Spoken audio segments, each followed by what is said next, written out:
Hello everyone, union budget 2023-24 आ गया है और फाइनेंस मिनिस्टर निर्मला सीतारमण जी ने ये बजट आज पेश किया है। इसमें बहुत अच्छी बातें आज आई हैं, जैसे कि एक टैक्स के बारे में बहुत बड़ा रिलीफ लोगों को मिला है। गवर्नमेंट ने बहुत सारी नई स्कीम्स का अनाउंसमेंट किया है।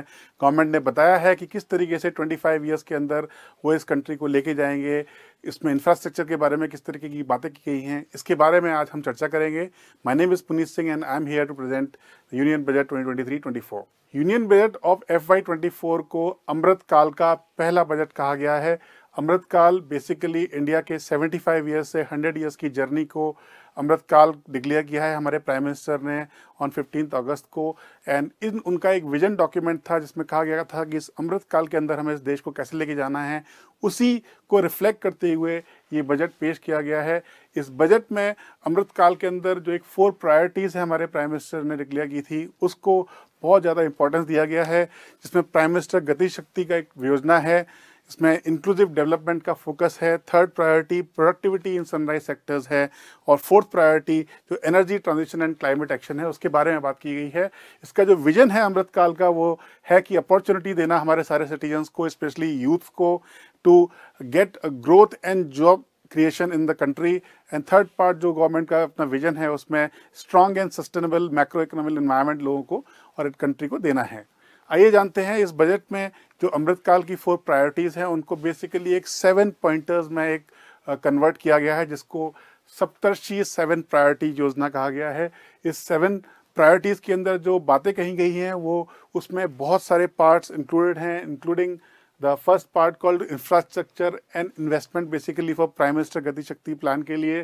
Then we have inclusive development, reaching the last mile even to the tribal areas, youth power, financial sector, green growth जो ग्रीन एनर्जी के बारे में है, and unleashing the potentials on advance technology and sunrising sector. इस सब के बारे में हम इस बजट में क्या क्या डिस्कशन हुआ है चर्चा करेंगे। आइए जानते हैं कि क्या गवर्नमेंट ने कहा इस बजट के बारे में। तो फर्स्ट ऑफ ऑल इस बजट में गवर्नमेंट ने ये फैक्ट्स इंट्रोड्यूस किए हैं कि पिछले 8 साल के अंदर गवर्नमेंट ने जो अपनी योजनाएं लाए हैं उस तरीके से एक बेस क्रिएट करा है देश में, जहां पर 9 करोड़ लोगों को अभी ड्रिंकिंग वाटर कनेक्शंस पहुंच गए हैं रूरल हाउसेज में। 11 करोड़ लोगों को स्वच्छ भारत अभियान के अंदर उनके टॉयलेट प्रोवाइड किया गया है घरों में। करीब 2 लाख करोड़ से ऊपर जो पैसा है वो 11 करोड़ किसानों को PM किसान योजना के अंदर ट्रांसफ़र हो गया है। तकरीबन 10 करोड़ लोगों को LPG कनेक्शंस मिल गए हैं प्रधानमंत्री की उज्ज्वला योजना के अंदर। एंड ऑलमोस्ट 50 करोड़ लोगों को जो इंश्योरेंस के अंदर स्कीम्स आई हैं उसमें कवर कर लिया गया है। एंड करीब करीब 50 करोड़ लोगों को एक जनधन अकाउंट खोला गया है। तो ये सारे अचीवमेंट गवर्नमेंट ने लास्ट 8 ईयर्स में क्लेम किए हैं कि they have got these milestones achieve so far. And उसी के साथ उन्होंने ये भी बताया इस बजट के अंदर कि जो हमारा जो अनएम्प्लॉयमेंट रेट है जो पिछले 2 साल के अंदर करीब 20% तक बढ़ गया था, वो इस वक्त करीब 7% तक आ गया है। और गवर्नमेंट का प्लान है to create new jobs and provide growth impetus to the country so that the employment rate और further 2-3% तक चला जाए। तो आइए जानते हैं पहली चीज़ जो बहुत अच्छी चीज़ गवर्नमेंट ने इंट्रोड्यूस की है इस बजट के बारे में, वो है एक जो इनकम टैक्स के स्लैब्स हैं वो चेंज कर दिए गए हैं। तो पहले जो आप देख सकते हैं इस ओल्ड इनकम टैक्स स्लैब्स के अंदर जो तकरीबन 5 लाख तक का बेसिकली जो लोगों को सैलरी थी वहाँ तक उनको टैक्स नहीं देना पड़ता था after deducting all those standard deductions. But basically government ने स्लैब को बढ़ा दिया है। आप देख सकते हैं वहाँ पहले 2.5 लाख तक का रेट नील था, वहीं अभी अब 3 लाख तक का रेट नील कर दिया गया है। और काफ़ी सारे जो 6 टैक्स स्लैब्स थे उनको भी सिंप्लीफाई कर दिया गया है, और ग्रेजुअली गवर्नमेंट कहते हैं कि इसको और क्लब करके सिंप्लीफाई करेंगे। तो टैक्स रजीम्स में चेंज हो गया है। तो आप देख सकते हैं जो लोग पहले सिर्फ 7.5 लाख तक उनको 10% टैक्स देना पड़ता था, वहाँ अभी 9 लाख की सैलरी वाले लोगों को भी सिर्फ 10% ही देना पड़ेगा। तो डेफिनेटली काफ़ी सारे लोगों को टैक्स का बेनिफिट मिला है। एक स्टैंडर्ड एग्जांपल देता हूं, जहां पर अगर लोगों की तनख्वाह पहले 7 लाख थी तो वहां उनको 33,000 देना पड़ता था। इस न्यू टैक्स स्लैब के अंदर ऑलमोस्ट 0 रुपये देना पड़ेगा। और जिनकी तनख्वाह करीब 15 लाख थी उनको तकरीबन 45,000 का इस न्यू टैक्स स्लैब से फ़ायदा हुआ है। तो नेचुरली ये एक बहुत अच्छी खबर है मिडिल क्लास के लिए एंड फॉर दोज पीपल जिनकी इनकम रेंज अराउंड 15 लाख तक है। इसके अलावा एक बहुत अच्छा नया ग्रोथ का इम्पेटस जो हम हाईलाइट कर सकते हैं गवर्नमेंट ने किया है, सबसे ज़्यादा highest capital outlay for railway किया है।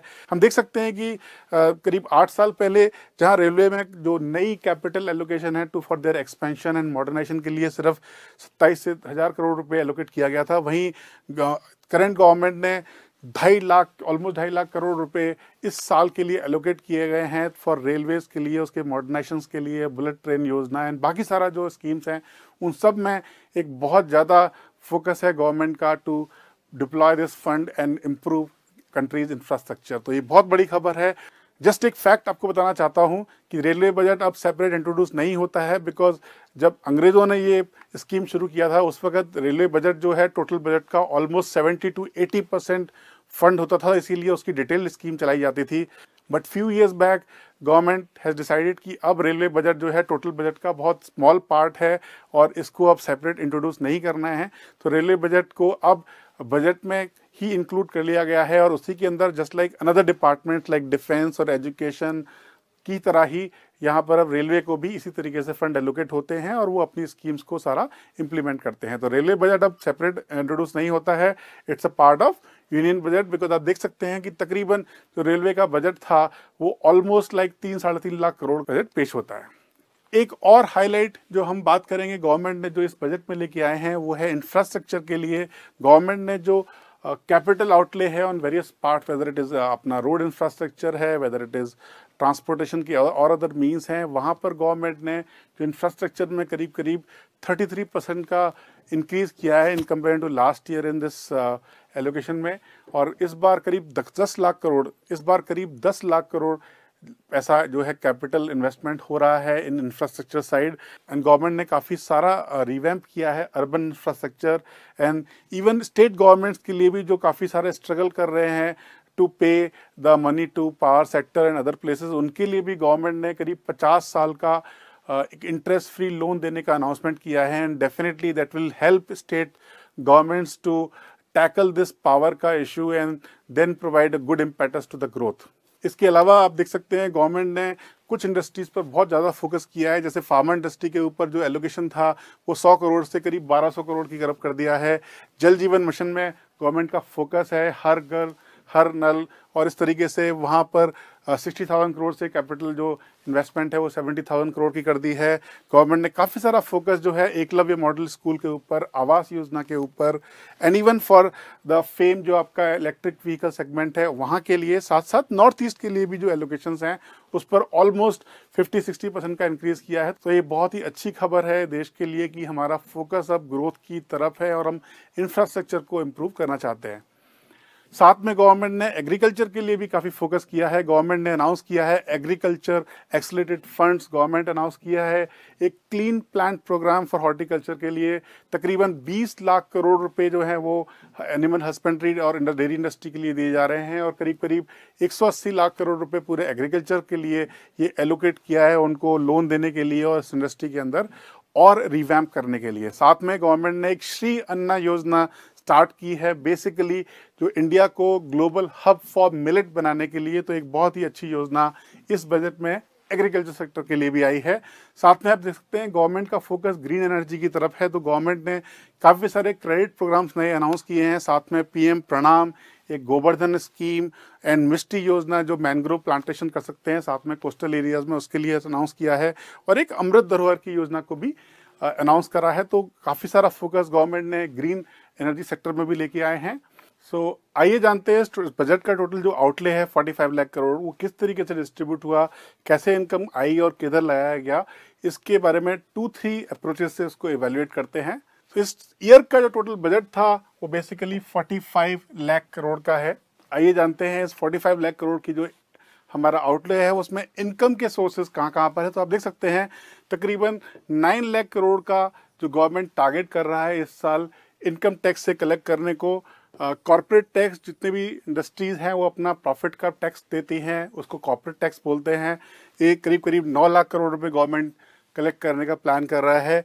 जीएसटी जो है 9 लाख करोड़ का एक्सपेक्ट कर रहा है गवर्नमेंट कलेक्ट करने को दिस ईयर। तो एक तरीके से आप देख सकते हैं ये 3 मेन सोर्सेज हैं इनकम के जो गवर्नमेंट कलेक्ट करेगा। तो ये 9 लाख करोड़ का काफी लोग डाउट करते हैं कि व्हेन एवरी मंथ आपको 1.5 लाख करोड़ रुपए कलेक्ट हो रहा है ऑन एन एवरेज, तो साल का 18 लाख करोड़ रुपए कलेक्ट होता है, तो ये गवर्नमेंट 9 लाख टारगेट क्यों कर रहा है?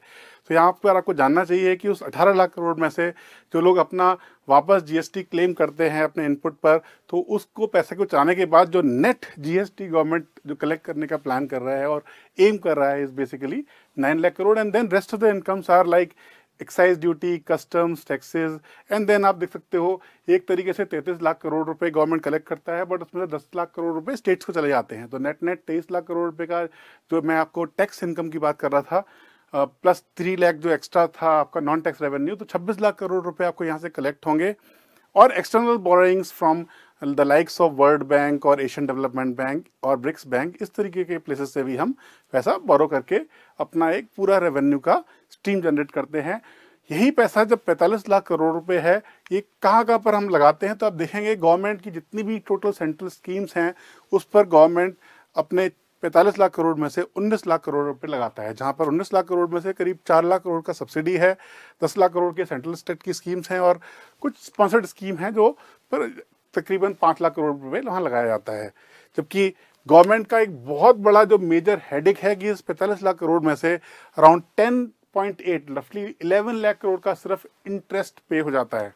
आप देख सकते हैं कि हर साल अगर गवर्नमेंट 18 लाख करोड़ रुपए बोरो कर रही है और पूरे लास्ट 75 ईयर्स में ये बोरो ही हो रहा है पब्लिक से, तो इस बोरोड मनी पर गवर्नमेंट को इंटरेस्ट भी देना पड़ता है और ये जो इंटरेस्ट मनी है वो तकरीबन 11 लाख करोड़ के ऊपर है। तो नेचुरली तो गवर्नमेंट का जो फोकस होगा फ्यूचर में वो यही होगा कि इस इंटरेस्ट पर पैसा ना पे करके बेसिकली इस इंटरेस्ट को कम से कम करे और ज़्यादा से ज़्यादा पैसा इंफ्रास्ट्रक्चर पे और बाकी चीज़ों पे लगाए और देश में और ग्रोथ लेके आए। तो नेचुरली ये बहुत बड़ा हेडेक है और ग्रेजुअली गवर्नमेंट को इसे कम करना होगा।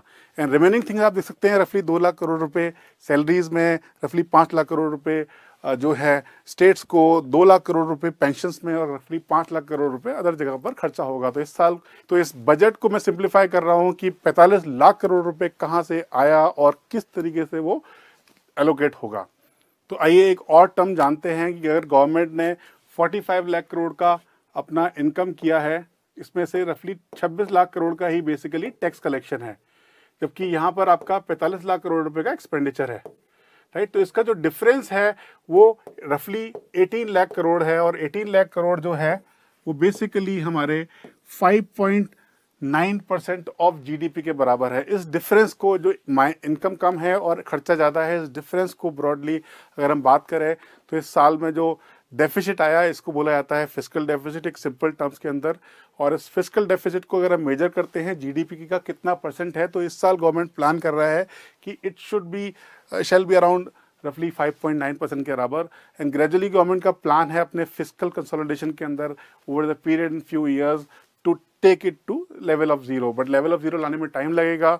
हम लोग एक डेवलपिंग कंट्री हैं, तो नेचुरली हम लोगों को बोरो करना पड़ेगा और अपने ग्रोथ को इम्पेटस देना पड़ेगा। तो नेचुरली ये फिस्कल डेफिसिट रहेगा, बट गवर्नमेंट का जो प्लान है to keep it below a certain threshold limit, और वो उसको डेफिनेटली अचीव करने के लिए ट्राई कर रहे हैं। और जानते हैं, तो अगर आप इसका ट्रेंड देखें फिस्कल डेफिसिट का, तो नेचुरली पहले सालों में काफ़ी हम लोग 8-9% से लेकर 3% तक ले आए थे, बट ये during corona time because income नहीं था, गवर्नमेंट को कोविड वगैरह पर खर्चा करना था, तो ये डेफिसिट काफ़ी बढ़ गया था। बट ऑफ लेट गवर्नमेंट ने अपने जो प्लान किए हैं उसमें आप देख सकते हैं कि जो डेफिसिट है अब फिर से वो वापस नीचे लेके आ रहे हैं, ताकि we can maintain this fiscal